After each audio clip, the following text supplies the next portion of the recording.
Hater, hola, hello, Sanbonani, Wukhande Teman, and welcome back to the channel.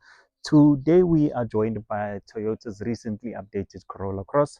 Now, this has been given a new face, design and styling has been reworked.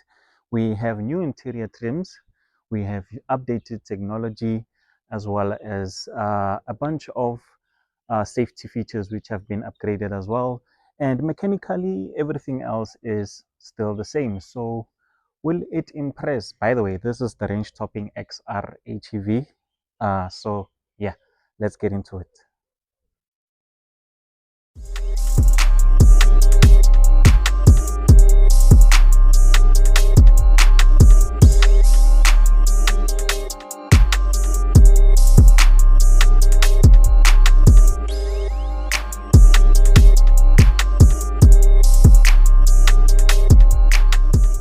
As per usual on the channel, we'll be starting off with the design and styling of the updated Corolla Cross. Now, this HEV derivative separates itself with this logo over here at the center of the grille. We have blue inserts, just signifies that it's a hybrid model. Apart from that, we have redesigned full LED headlights with integrated sequential turn signals. We have a redesigned front grille with this nice patterns, and it kind of reminds me of the Bayak Beijing X55. I don't know who copied who there, but anyway, we also have an integrated camera at the center of the grille for your 360-degree. And yeah, man, we have some contrasting black inserts on the lower front bumper with LED fog lights and a contrasting front diffuser as well. So let's go check out the side. Okay, so moving over to the side, nothing much has really changed in profile. You do get this new fancy HEV lettering on the front fenders, and you do get contrasting wheel arches which house these lovely 18-inch alloy wheels. And then in the mirror caps, you do get an integrated camera once more for your 360-degree view camera, and you also get this contrasting chrome accent for your door frames and functional roof rails as well. And I know you won't be able to see this, but I will insert a video for you guys. Corolla Cross lettering on the C pillar there at the back. So apart from that, nothing really much has changed. Happy days.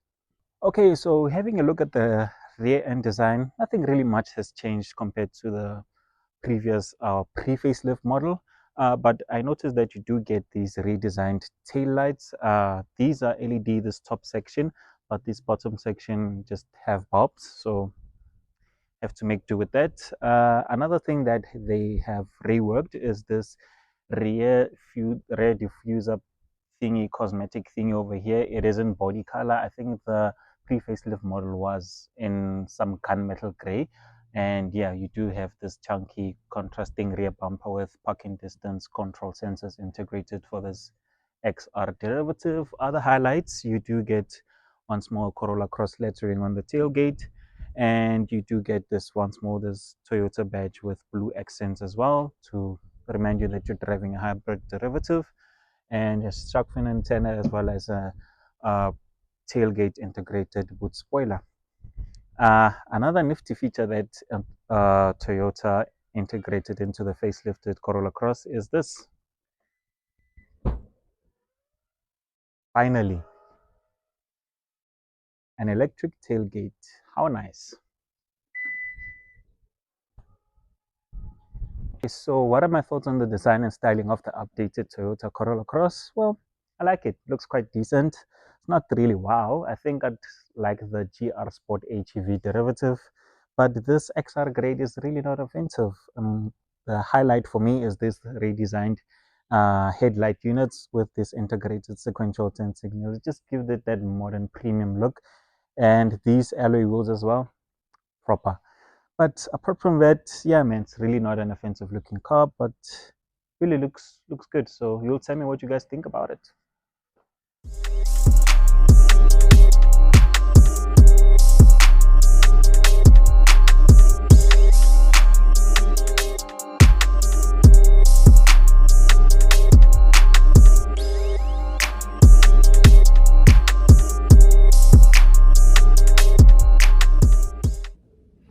Hello and welcome to the interior of the updated Corolla Cross. Now this once more is the XR grade, so we're going to be focusing on what you get with this package, and yeah, other XS and XI grades will be somewhat different to what you get inside this XR Corolla Cross. So with that said, like the exterior, nothing has really changed that much. But the first thing that you'll notice as you step inside this Corolla Cross is that the styling on these leather seats have been updated. You do get contrasting stitching in white, and there's a nyana, it looks like a tie to me. It looks like a tie, and it's in dark brown, so with a suede material. So yeah, it looks really nice. Another highlight that you will notice is that the door panels and center console, they have some padding in leather or leatherette, I'm not quite sure. So yeah, it's in dark brown, so it really adds to the premium look and feel of the car. So yeah, so the second thing you'll notice in the interior of the updated Corolla Cross is that you do get the 12.3-inch display here for your digital instrument cluster for the XR grade once more. This is the copy and paste of the one that you get in the Corolla hatchback XR, and yeah, you would expect them to do a copy and paste because it's the same company, the same nameplate. So yeah, no complaints in that regard. And you can also configure it to your liking to display the driver information that you'd like it to display. And moving to the center of the dashboard, you get a larger 10.1-inch display for your media. Of course, it supports Apple CarPlay and Android Auto connectivity, and yeah, it is user friendly, straightforward, no frills, no gimmicks. And the graphics are the thing that I would like to complain about. It's not really as impressive as the one that you get in the updated Corolla hatchback XR once more. And I wonder why Corolla removed the physical dials for your volume and your media controls. I mean, that's my major gripe with my car manufacturers these days. They just give you this volume up and volume down buttons. I just want a knob so that I can increase and decrease my volume without pressing 300 times to lower the volume or increase it. So Toyota, please go back to the drawing board when it comes to that. And the graphics, it's not giving shame. Okay, so other noteworthy features inside the cabin is a 6-speaker sound system, which sounds really good. I'd like to give the person who set this up a handshake because they really did an outstanding job. The quality and clarity of the sound system is just, it blows anything within the segment out of the water, and it's not from a premium brand, so kudos Toyota for that. So just a quick sound check, bana ba go hae ke utlwise how this 6-speaker sound system sounds like. Let's go.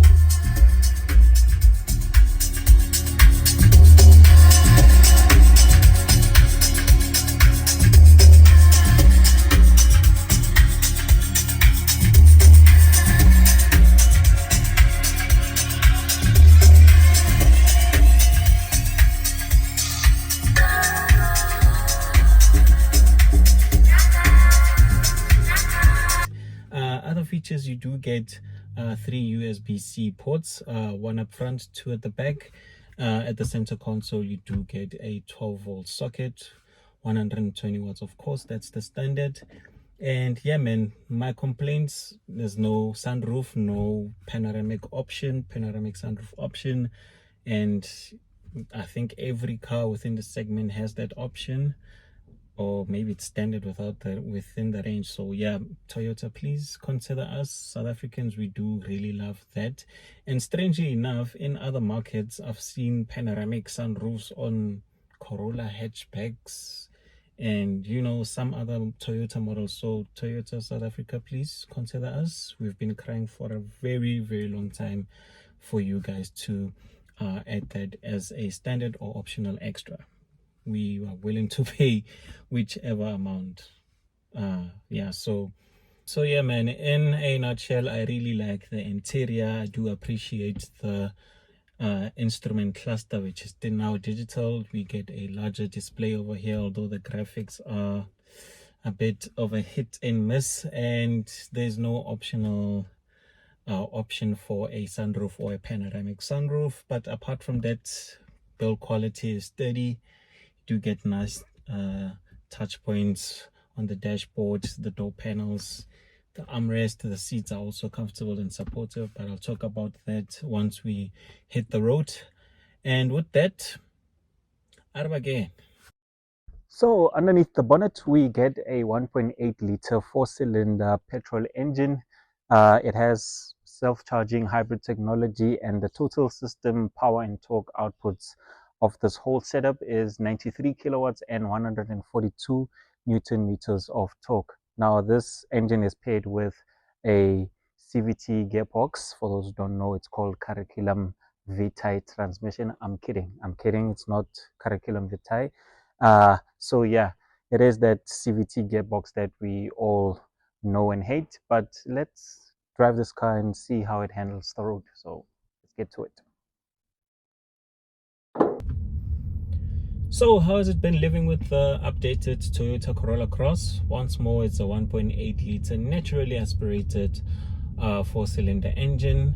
No complaints in terms of power and torque, although the power and torque figures are quite low. I mean, 93 kilowatts and 142 Newton meters of torque. Oh my god, that sounds like it's not a lot, but yeah, man, it carries this car well without any fuss. But yeah, the Chinese and some of other Japanese players are cooking the numbers, my brother. So Toyota, what are we saying? Are we gonna bump it up with the next gen or what? Anyway, the thing that hampers the driving experience of this car, I mean, drives really well for the most part, is the CVT gearbox. My god, man. Despite it being one of the best of CVT gearboxes out there, it still has that typical CVT gearbox behavior. And what I mean by that is that it's not your traditional 6-speed automatic transmission. It has that drony sound, and when you want to accelerate, it becomes loud, and yeah, it also filters into the cabin. So yeah, it does really affect the driving experience compared to your normal 6-speed auto. But yeah, man, with that said, it's one of the best CVTs in the business, and the best CVT, I'd hate to mention it in the Toyota review, is from the new Nissan Qashqai. That one, brilliant. With that said, let's talk about the safety features.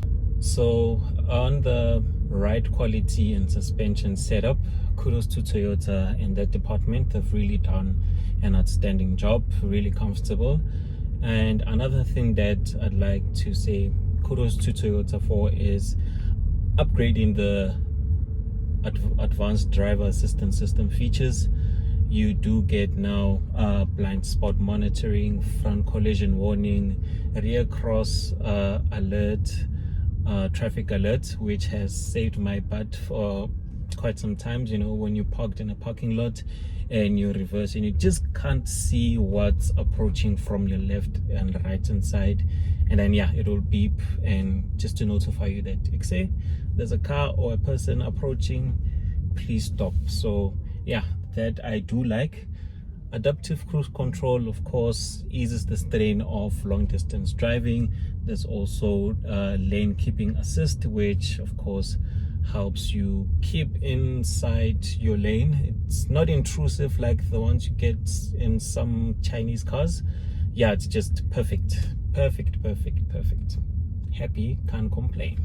So is the updated Corolla Cross range worth considering? Absolutely. In fact, I think you should actually shortlist it because it's that good a compact SUV. I mean, mid-size SUV, I beg your pardon. And when you're looking at pricing, it starts off at 400-ish thousand rands and tops out at 600k. This very model derivative that we are in is 545,000 and I think 200 rand. So yeah, it's priced on par with its arch rivals, which is the Haval Jolion Pro Hybrid. And that car, when you compare it to this one, offers a lot more value for money, because one, it's priced similarly. I think it's priced at 515. You do get a better warranty, you do get a more powerful hybrid setup, you do get also a CVT, they call it a dedicated hybrid transmission. So yeah, it's short, it's another acronym for CVT. So you do get also a better looking car. Personally, I know looks are subjective, but I think it looks much better than the updated Corolla Cross. And you do get better technology as well. The interior is just designed and styled much better. You do get, I think, more room as well compared to the second row seats. And you do get one thing that is quite crucial when you buying a hybrid, is that you want the fuel efficiency and the driving range. And that one, the Jolion Pro Hybrid, offers just over 1,000 kilometers on a full tank. And when compared to this, yeah, no, Toyota's on the back foot. But with that said, yeah, it is a really good car, and you won't feel shortchanged at all, because everything you need is in here. Absolutely everything you'll need in a car, in a modern car, is in here. And kudos to Toyota for the update. Really like it. Sharp prospecting. Hola.